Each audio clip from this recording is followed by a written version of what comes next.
முர்ஷிதாபாத் கலவரம் திட்டமிடப்பட்ட ஒன்று என மேற்குவங்க முதலமைச்சர் மமதா பானர்ஜி கூறியுள்ளார். கடந்த மாதம் நிகழ்ந்த கலவரத்தில் 3 பேர் உயிரிழந்த நிலையில் முர்ஷிதாபாத் சென்ற மமதா பானர்ஜி அங்கு மக்கள் முன்னிலையில் உரையாற்றினார். அப்போது மேற்குவங்க மாநில அரசுக்கு எதிராக மத்திய பாஜக அரசு சதித்திட்டம் தீட்டி வருவதாக குற்றம் சாட்டினார். கலவரத்தின் போது எல்லை பாதுகாப்பு படையினர் ஒருமுறை கூட துப்பாக்கிச்சூடு நடத்தி வன்முறையை கட்டுப்படுத்த முயலவில்லை எனவும் மமதா பானர்ஜி விமர்சித்தார். இந்தியா தனது எதிரியின் கழுத்தில் மிக நீளமான கயிற்றை சுற்றி கட்டியுள்ளது என ஆப்கானிஸ்தான் முன்னாள் துணை அதிபர் அம்ருல்லா சலை விமர்சனம் செய்துள்ளார்.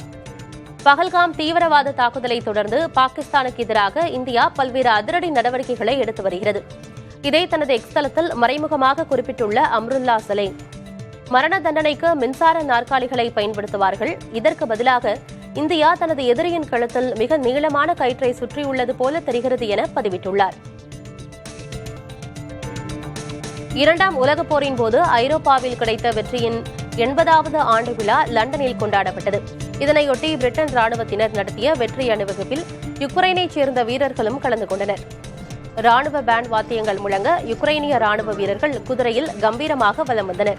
ரஷ்யாவுக்கு எதிரான சுதந்திர போரில் உலக நாடுகளின் ஆதரவு யுக்ரைனுக்கு இருக்கும் என்பதை உணர்த்தும் விதமாக யுக்ரைன் வீரர்கள் இந்த அணிவகுப்பில் கலந்து கொண்டதாக பிரிட்டன் வெளியிட்டுள்ள அறிக்கையில் தெரிவிக்கப்பட்டுள்ளது. கலிபோர்னியா காட்டுத்தீயில் தமது ஒலிம்பிக் பதக்கங்களை பறிகொடுத்த அமெரிக்க நீச்சல் நாயகன் கேரி ஹாலுக்கு புதிய பதக்கங்கள் வழங்கப்பட்டன. சர்வதேச ஒலிம்பிக் கவுன்சிலின் தலைமையகம் அமைந்துள்ள சுவிட்சர்லாந்தின் லாசே நகரில் இதற்கான விழா நடந்தது. IOC தலைவர் தாமஸ் புதிய பதக்கங்களை வழங்கினார். 1996, 2000, 2004 என வெவ்வேறு ஒலிம்பிக் போட்டிகளில் வென்ற பதக்கங்கள் அதே வடிவில் அதே உலோகங்களில் அச்சு அசலாக செய்து கொடுக்கப்பட்டன.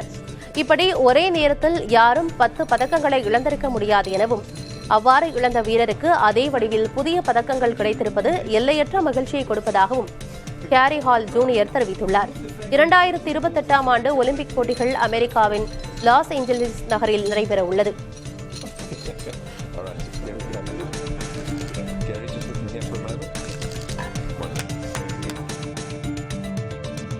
அமெரிக்க மண்ணில் வசிக்கும் ஒவ்வொருவருக்கும் அரசமைப்பு சட்டப்படியான உரிமைகள் பொருந்துமா என்பது குறித்து தனக்கு தெரியவில்லை என்று அமெரிக்க அதிபர் டொனால்டு டிரம்ப் கூறியுள்ளார். அமெரிக்க அரசமைப்பு சட்டத்தின்படி அமெரிக்காவில் குடிமக்கள் மட்டுமல்லாமல் குடிமக்கள் அல்லாதவர்களும் உரிய சட்ட முறைப்படி நடத்தப்பட வேண்டும். இதுகுறித்து ஒரு தொலைக்காட்சி பேட்டியில் டிரம்பிடம் கேட்கப்பட்ட போது, நான் வழக்கறிஞர் அல்ல, அது எனக்கு தெரியாது என கூறினார். மேலும் அனைத்து மக்களுக்கும் உரிய சட்ட முறைகளை பின்பற்றுவது சட்டவிரோத குடியேறிகளை வெளியேற்றும் முயற்சிக்கு பெரும் பின்னடைவை ஏற்படுத்தும் என்றும் ட்ரம்ப் கூறியுள்ளார்.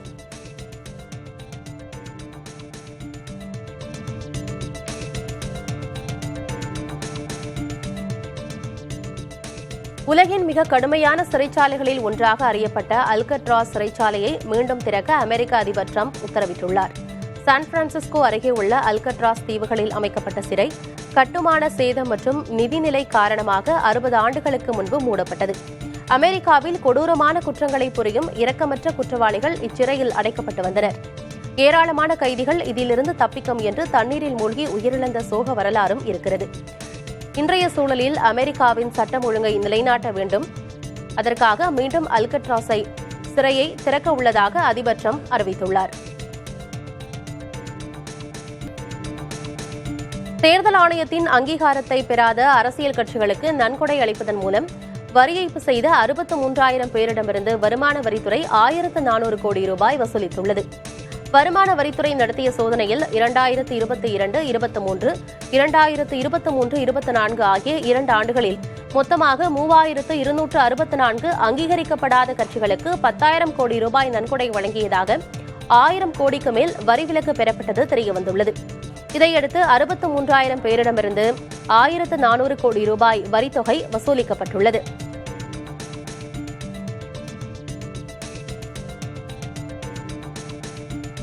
அமீர் கான் தயாரித்து நடித்துள்ள சித்தாரே ஜமீன் பர் திரைப்படம் ஜூன் 20ஆம் தேதி வெளியாக உள்ளது. இவரின் நடிப்பில் 2007ஆம் ஆண்டு தாரே ஜமீன் பர் திரைப்படம் வெளியானது. அதன் 2வது பாகமாக உருவாகியிருக்கும் இப்படத்தை தமிழில் கல்யாண சமையல் சாதம் படத்தை இயக்கிய பிரசன்னா இயக்கியுள்ளார். பாலிவுட் சினிமாவின் முக்கிய ஹீரோவாக அமீர் கான் ரஜினியின் கூலி படத்தில் சிறப்பு தோற்றத்தில் நடித்துள்ளார்.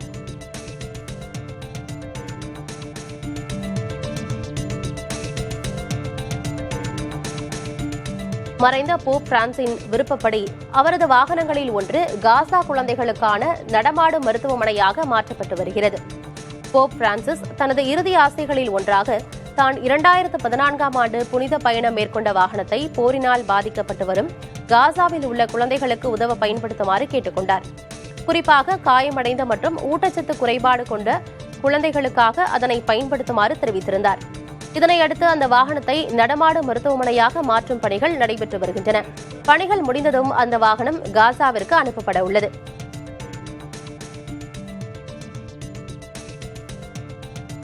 சவுதி அரேபியாவின் மிகப்பெரிய நகரங்களில் புழுதி புயல் வீசியதால் மக்களின் இயல்பு வாழ்க்கை முடங்கியது. சவுதி அரேபியாவில் மெக்கா, ரியாத், அல்காசிம், அல்பகா ஆகிய நகரங்களில் சுழற்சியடித்த புழுதி புயலால் நகரமே புழுதி மண்டலமாக காட்சியளித்தது. வானுயர அளவுக்கு புழுதி காற்று எழுந்ததால் பல்வேறு இடங்கள் இருள் சூழ்ந்தும் காணப்பட்டன.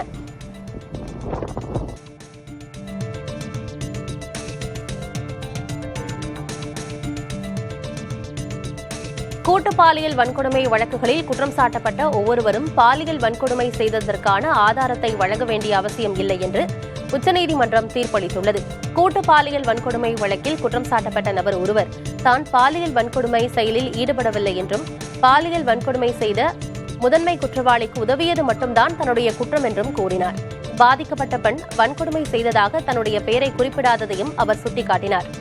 இந்த வாதத்தை ஏற்க மறுத்த நீதிபதிகள், கூட்டு பாலியல் வன்கொடுமை நிகழ்வுகளில் குற்றம் சாட்டப்படும் அனைவருக்கும் பொதுவான நோக்கம் இருப்பதாகவே கருதப்படும். ஒரே ஒருவர் மட்டுமே பாலியல் வன்கொடுமையை நிகழ்த்தி இருந்தாலும் அதற்கு துணை புரிந்த அனைவரும் பாலியல் வன்கொடுமைக்கான தண்டனையை பெற்றாக வேண்டும் என்று கூறியுள்ளனர்.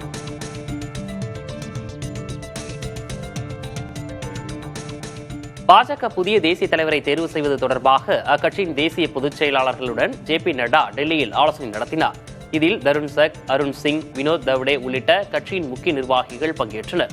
உத்தரப்பிரதேசம், மகாராஷ்டிரா உள்ளிட்ட மாநிலங்களில் நடைபெறும் உட்கட்சி தேர்தல் குறித்தும் தற்போதைய அரசியல் சூழல் குறித்தும் நட்டா ஆலோசித்ததாக தெரிகிறது.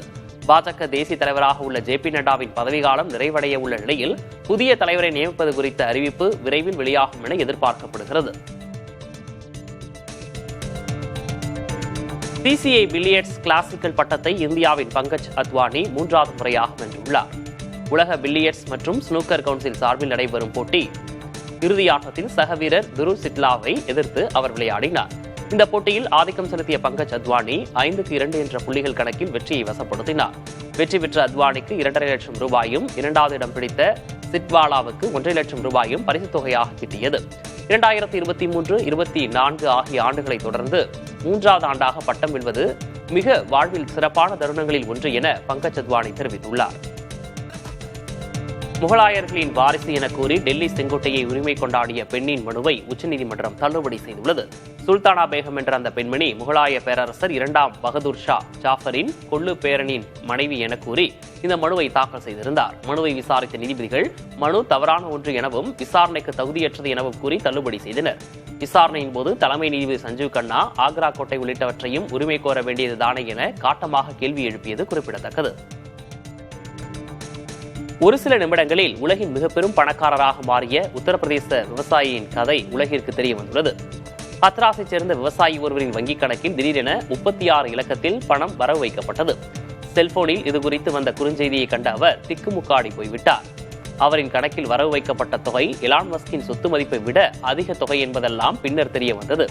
வழக்கம் போலவே வங்கியின் தொழில்நுட்ப தவறு என்பதும் தெரிய வந்தது. சேலம் மாவட்டம் மேட்டூரில் 840 மெகாவாட் அனல் மின் நிலையத்தின் 4வது அலகில் 210 மெகாவாட் மின் உற்பத்தி நிறுத்தப்பட்டுள்ளது. தமிழகத்தில் காற்றாலை மற்றும் சோலார் மின் உற்பத்தி அதிகரித்து வருவதால் அனல் மின் நிலையங்களில் மின் உற்பத்தி குறைக்கப்பட்டு வருகிறது. இதன்படி மேட்டூர் அனல் மின் நிலையத்தின் 4வது அலகில் மின் உற்பத்தி நிறுத்தப்பட்டுள்ளது. காற்றாலை மின் உற்பத்தி குறையும் பட்சத்தில் மீண்டும் மின் உற்பத்தி தொடங்கப்படும் என அனல் மின் நிலைய அதிகாரிகள் தெரிவித்துள்ளனர். சாம்பியன்ஸ் கோப்பை கால்பந்தில் பார்சிலோனா மற்றும் இன்டர் மிலன் அணிகளுக்கு இடையேயான அரையிறுதியில் முதல் லெக் ஆட்டம் சமனில் முடிவடைந்தது. விறுவிறுப்புக்கும் வேகத்துக்கும் பஞ்சமில்லாமல் நடைபெற்ற இந்த போட்டியில் இரு அணிகளும் தலா 3 கோல்கள் அடித்தன. பார்சிலோனா அணிக்காக யாமல், பெர்னாண்டோ டேரஸ் ஆகியோர் கோல் அடித்தனர்.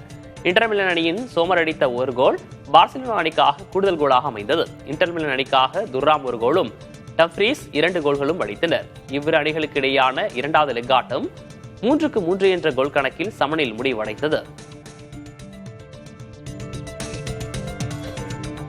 ஊக்கமருந்து சர்ச்சையால் 1 மாத காலம் தடை விதிக்கப்பட்டிருந்த தென்னாப்பிரிக்க கிரிக்கெட் வீரர் ரபாடா மீண்டும் IPL போட்டிகளில் கலந்து கொள்ள உள்ளார். தென்னாப்பிரிக்கா T20யின் போது புத்துணர்வுக்காக உட்கொண்ட உணவுப் பொருட்களில் ஊக்கமருந்து கலந்திருந்ததாக சோதனையில் கண்டறியப்பட்டது. இதன் காரணமாக IPL தொடரின் பாதியிலேயே அவர் தென்னாப்பிரிக்கா திரும்பினார். விசாரணை உள்ளிட்ட விஷயங்கள் முடிந்த நிலையில் IPL போட்டிகளில் கலந்து கொள்வதற்காக அவர் இந்தியா வரவுள்ளதாக தகவல்கள் வெளியாகியுள்ளன. இந்நிலையில் ரபாடா விஷயத்தில் என்ன நடக்கிறது என்பது குறித்து தென்னாப்பிரிக்க கிரிக்கெட் வாரியம் வெளிப்படைத்தன்மையுடன் நடந்து கொள்ள வேண்டும் என ஆஸ்திரேலியாவைச் சேர்ந்த முன்னாள் கேப்டன் டிம் பெயின் தெரிவித்துள்ளார். குரூப் 2, 2A பணியிடங்களுக்கான தேர்வு முடிவுகள் வெளியாகியுள்ளன. தமிழ்நாடு அரசு பணியாளர் தேர்வாணையம், அமைச்சுப் பணி வாரியங்கள், பொதுத்துறை நிறுவனங்களில் காலியாக உள்ள 2ஆம் நிலை பணியிடங்களை நிரப்புவதற்கான குரூப் 2, 2A முதல்நிலை தேர்வை கடந்த செப்டம்பரில் நடத்தியது. தொடர்ந்து 1936 காலி பணியிடங்களுக்கான முதன்மை தேர்வு கடந்த பிப்ரவரியில் நடைபெற்ற நிலையில் 56 நாட்களில் தேர்வு முடிவுகள் வெளியாகியுள்ளன. முதன்மை தேர்வை 20,033 மாணாக்கர் எழுதியுள்ளதாக தெரிவித்துள்ள TNPSC தேர்வு முடிவுகளை இணையதளத்தில் வெளியிட்டுள்ளது.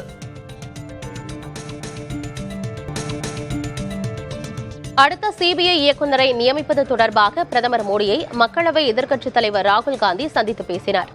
டெல்லியில் உள்ள பிரதமர் அலுவலகத்தில் நடந்த ஆலோசனையில் தேர்வுக்குழு உறுப்பினர்களான ராகுல் காந்தி, உச்சநீதிமன்ற தலைமை நீதிபதி சஞ்சீவ் கண்ணா ஆகியோர் பங்கேற்றனர். CBI இயக்குநர் பிரவீன் சூட்டின் பதவிக்காலம் இந்த மாத இறுதியில் நிறைவடையும் நிலையில் புதிய இயக்குநரை தேர்ந்தெடுப்பது குறித்து ஆலோசிக்கப்பட்டதாக தெரிகிறது.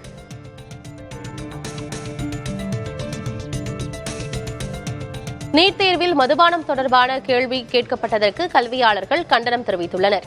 நீட் தேர்வு வினாத்தாளில் 117வது கேள்வியாக ஈஸ்டால் தயாரிக்கப்படும் ஆல்கஹால் இல்லாத மதுபானம் எது என கேட்கப்பட்டது. இதற்கு பீர், ரம், பிராண்டி, விஸ்கி என 4 விடைகள் கொடுக்கப்பட்டிருந்தன. இந்த கேள்விக்கு பீர் என்பது விடையாகும். இதை சரியாக எழுதியிருந்தால் 4 மதிப்பெண்கள் கிடைக்கும். இந்த கேள்விக்கு கண்டனம் தெரிவித்துள்ள கல்வியாளர்கள், நீட் தேர்வில் மதுபானம் குறித்த கேள்வி கேட்கப்பட்டது அதிர்ச்சியை ஏற்படுத்தியுள்ளதாக கூறியுள்ளனர்.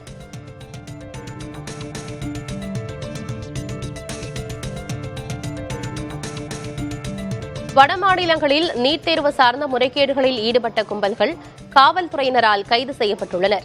ராஜஸ்தானில் நீட் தேர்வில் ஆள் மாறாட்டம் செய்ய முயன்ற 3 பேரையும், அதற்காக அவர்களிடம் பணம் கொடுத்த 2 மாணவர்களையும் காவல்துறையினர் கைது செய்துள்ளனர்.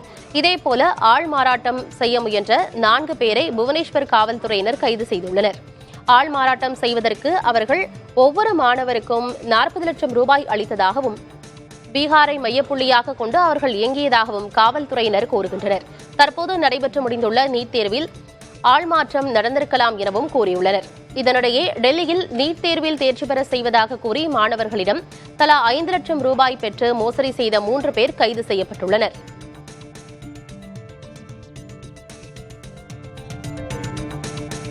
பாஜக புதிய தேசிய தலைவரை தேர்வு செய்வது தொடர்பாக அக்கட்சியின் தேசிய பொதுச் செயலாளர்களுடன் JP நட்டா டெல்லியில் ஆலோசனை மேற்கொண்டார்.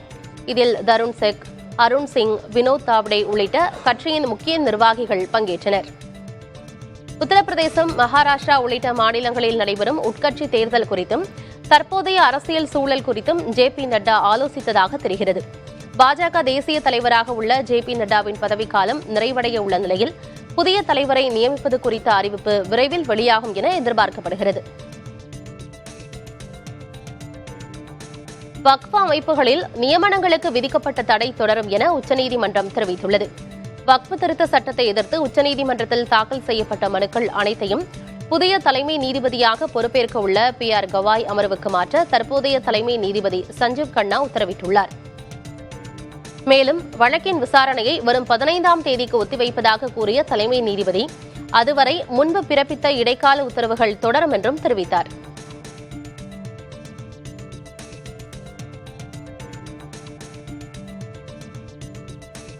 மரபணு திருத்தி அமைக்கப்பட்ட 2 புதிய நெல் வகைகளை மத்திய அரசு அறிமுகப்படுத்தியுள்ளது. இந்திய வேளாண் ஆராய்ச்சி நிறுவனம் மற்றும் இந்திய நெல் ஆராய்ச்சி நிறுவனம் உள்ளிட்டவை இணைந்து இந்த அரிசி வகைகளை உருவாக்கியுள்ளது. இதன் மூலம் மரபணு திருத்தி அமைக்கப்பட்ட அரிசி வகைகளை உருவாக்கிய முதல் நாடாக இந்தியா மாறியுள்ளது. நெல் வகைகளை அறிமுகப்படுத்திய மத்திய வேளாண் துறை அமைச்சர் சிவராஜ் சிங் சௌஹான், இந்த நெல் வகைகள் குறைந்த தண்ணீரை எடுத்துக் எனவும் 25% அதிக விளைச்சலை தரும் எனவும் கூறினார். பசுமையில்லா வாயுக்கள் வெளியேற்றத்தை குறைக்கும் எனவும் அவர் கூறினார். இந்த நெல் வகைகள் பருவநிலை மாற்றத்தை தாங்கி வளரக்கூடியது என விஞ்ஞானிகள் தெரிவிக்கின்றனர். வரும் புதன்கிழமை நாடு தழுவிய பாதுகாப்பு ஒத்திகை மேற்கொள்ள உள்துறை அமைச்சகம் உத்தரவிட்டுள்ளது. இந்தியா பாகிஸ்தான் இடையே போர் பதற்றம் நிலவி வருகிறது. இந்த சூழலில் புதன்கிழமை பாதுகாப்பு ஒத்திகை மேற்கொள்ள அனைத்து மாநிலங்களுக்கும் உள்துறை அமைச்சகம் உத்தரவிட்டிருக்கிறது. தாக்குதலின் போது தங்களை பாதுகாத்துக் கொள்வது எப்படி என்பது பற்றி பொதுமக்கள், மாணவர்கள் போன்றோருக்கு பயிற்சி அளிப்பது போன்ற ஒத்திகை நடத்த அறிவுறுத்தியிருக்கிறது.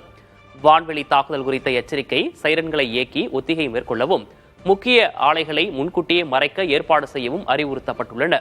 மேலும் மக்களை பாதுகாப்பாக வெளியேற்றுவது குறித்த ஒத்திகை மேற்கொள்ளவும் உள்துறை அமைச்சகம் அறிவுறுத்தியிருக்கிறது.